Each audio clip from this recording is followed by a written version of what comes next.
નમસ્કાર મિત્રો, શેરબજાર ગુજરાતી યુટ્યુબ ચેનલમાં તમારા બધાનું સ્વાગત છે।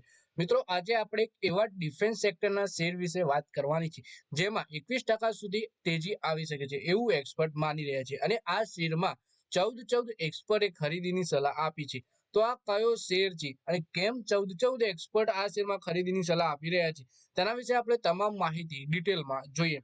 તો આ વિડીયોને તમે પૂરેપૂરો જોજો, જેથી કરીને જો તમે પણ કોઈ સરકારી શેરમાં અથવા તો પછી કોઈ સારા ડિફેન્સ સેક્ટરના શેરમાં રોકાણનું વિચારી રહ્યા હો તો તમને આ શેર વિશેની માહિતી મળી રહે।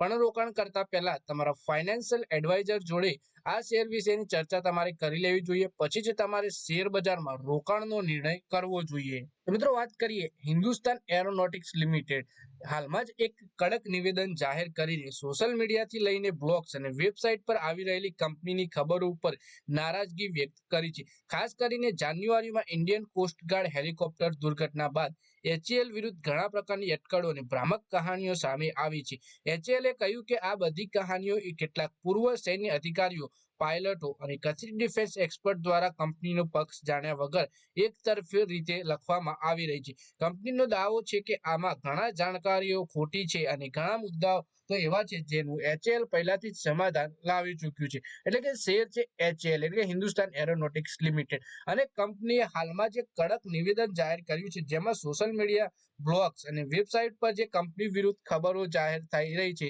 એના વિરુદ્ધ કંપનીએ નારાજગી વ્યક્ત કરી છે, કેમ કે જાન્યુઆરી મહિનામાં એક કોસ્ટગાર્ડ હેલિકોપ્ટર હતું એ દુર્ઘટનાગ્રસ્ત થયું હતું, જેના વિશે ઘણી બધી પ્રકારની અટકળો અને ભ્રામક કહાનીઓ સામે આવી રહી છે, જેથી કરીને કંપની નારાજગી વ્યક્ત કરી છે।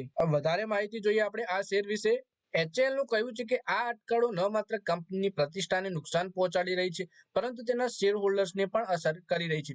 એચએએલે સ્પષ્ટ કર્યું છે કે ડિફેન્સ સેક્ટરની સંવેદનશીલતાને જોતા તે દરેક રિપોર્ટનો વ્યક્તિગત રીતે જવાબ નહીં આપી શકે। કંપનીએ એક પબ્લિક રિપોર્ટમાં લખ્યું કે આ અફવાઓથી અમારા સ્ટેક હોલ્ડર્સના વિચારો પર અસર પડી શકે છે, એટલા માટે અમે આ નિવેદન જાહેર કરી રહ્યા છીએ જેથી સત્ય હકીકત સામે આવી શકે। પછી વાત કરીએ કે નાણાકીય મોરચા ઉપર એચએએલની સ્થિતિ ઘણી મજબૂત છે। મોતીલાલ ઓસવાલના રિપોર્ટ પ્રમાણે કંપની પાસે માર્ચ 2025 સુધી 1.8 લાખ કરોડ રૂપિયાની ઓર્ડર બુક છે અને આગામી કેટલાક વર્ષોમાં 6 લાખ કરોડના નવા ઓર્ડર મળવાની આશા છે। ખાસ કરીને તેજસ MK1A, MK2 LUH અને AMCA જેવા પ્રોજેક્ટ્સ એચએએલ માટે મોટા ગેમ ચેન્જર સાબિત થઈ શકે છે। જે બ્રોકરેજને અપેક્ષા છે કે નાણાકીય વર્ષ 2025 થી નાણાકીય વર્ષ 2027 વચ્ચે એચએએલની આવક વૃદ્ધિ વાર્ષિક 29% રહેશે અને નફો પણ તેજ ગતિએ વધશે। તે જ સમયે નાણાકીય વર્ષ 2027 સુધી ઇબિટા માર્જિન 25.9% થી વધી 27.6% થઈ શકે છે। પછી આ શેરને લઈને એક્સપર્ટ શું સલાહ આપે છે એ જોઈએ તો એચએએલ નો શેર હાલ 4101 રૂપિયા ઉપર ટ્રેડ કરી રહ્યો છે। શુક્રવારે કંપનીના શેર એનએસટી ઉપર 1.75% તેજી સાથે 4101 રૂપિયા ઉપર બંધ થયા, જ્યારે બ્રોકરેજ ફર્મ મોતીલાલ ઓસવાલનું માનવું છે કે આ શેર હજુ પણ મજબૂત ગ્રોથના ટ્રેક પર છે। 15 એક્સપર્ટમાંથી 14 તેને ખરીદીની સલાહ આપી છે। બ્રોકરેજે શેર માટે 5100 રૂપિયાનો ટાર્ગેટ નક્કી કર્યો છે, જે તેની વર્તમાન કિંમત 21%ની તેજી દર્શાવે છે।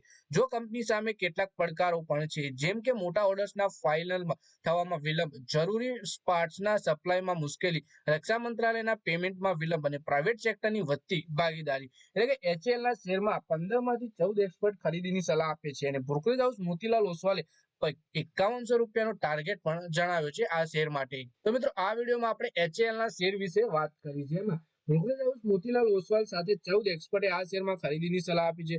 બ્રોકરેજ હાઉસે આ શેરમાં 5100 રૂપિયાનો ટાર્ગેટ પણ જણાવ્યો છે। તો મિત્રો, આ વિડીયોમાં બસ આટલું જ। હવે મળીએ આવનારા વિડીયોમાં, ત્યાં સુધી વિડીયોમાં લાઈક કરો, કોમેન્ટ કરો અને વિડીયો પોતાના મિત્રો સાથે ફેસબુક, ઇન્સ્ટાગ્રામ, વોટ્સએપ બધી જગ્યાએ શેર કરો।